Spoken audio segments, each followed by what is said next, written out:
The first serial killer, H. Holmes and his chilling legacy. The concept of a serial killer is one that evokes fear and fascination in equal measure.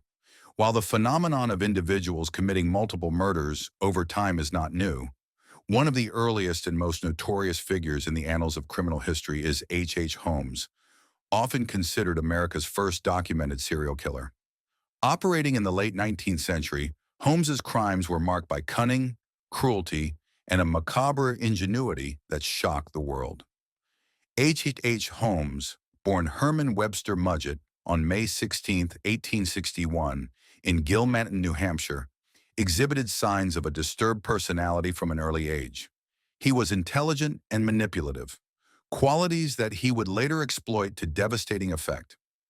Holmes pursued a medical degree at the University of Michigan, where he reportedly began experimenting with cadavers, possibly honing his skills for his future crimes. After graduating, Holmes moved to Chicago in 1886, where he assumed the name Dr. Henry Howard Holmes. It was in Chicago that he embarked on a path that would cement his infamy. Holmes was adept at fraud and deception, engaging in various schemes to amass wealth, including insurance scams and dubious business ventures. However, it was his construction of a peculiar building that would become central to his gruesome legacy.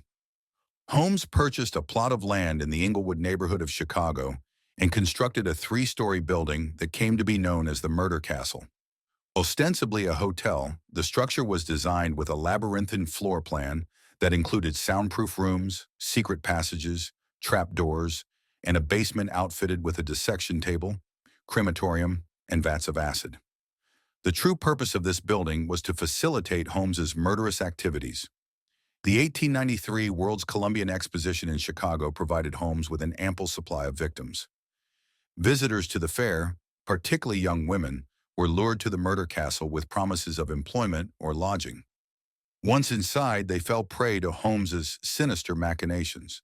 Holmes's methods of murder were varied and chilling, ranging from asphyxiation in gas-filled chambers to hanging and dismemberment. Holmes's criminal activities extended beyond murder. He was a consummate con artist, and his fraudulent schemes eventually drew the attention of the authorities. In 1894, he was arrested for a horse theft scam in Texas, but it was his insurance fraud that ultimately led to his downfall.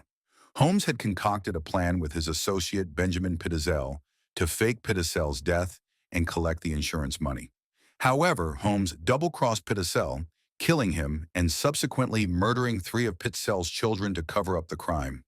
The disappearance of the Pitezel children prompted a thorough investigation led by the Pinkerton National Detective Agency.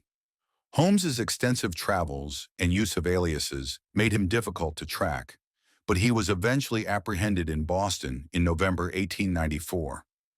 The investigation into his activities uncovered the horrors of the murder castle, leading to widespread public outrage and media frenzy. Holmes's trial began in October 1895. The evidence against him was overwhelming, with multiple witnesses testifying to his fraudulent schemes and the gruesome discoveries in the murder castle.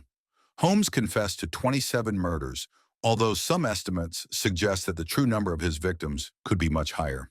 He was convicted of the murder of Benjamin Pitezel and sentenced to death. On May 7, 1896, Holmes was executed by hanging at Moyamensing Prison in Philadelphia. His calm demeanor and lack of remorse during the trial and execution added to the macabre fascination with his case.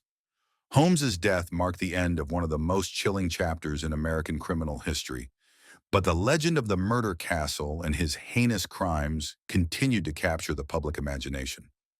The case of H. Holmes had a significant impact on both public consciousness and law enforcement practices. His crimes highlighted the potential for individuals to exploit urban anonymity and the growing complexity of modern society to commit heinous acts. The sensational nature of the murder castle and the World's Fair provided a backdrop that transformed Holmes into a figure of enduring infamy. Holmes's activities also underscored the importance of improved investigative techniques and interagency cooperation in solving complex criminal cases. The role of the Pinkerton detectives in tracking Holmes across state lines and uncovering his web of deceit demonstrated the necessity of coordinated law enforcement efforts. In the broader cultural context, H. Holmes became a symbol of the dark underbelly of the American dream.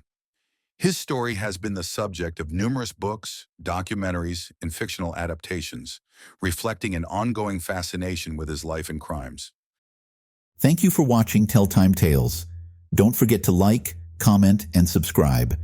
Hit the bell icon to stay updated with our latest stories. Until next time, keep exploring the past.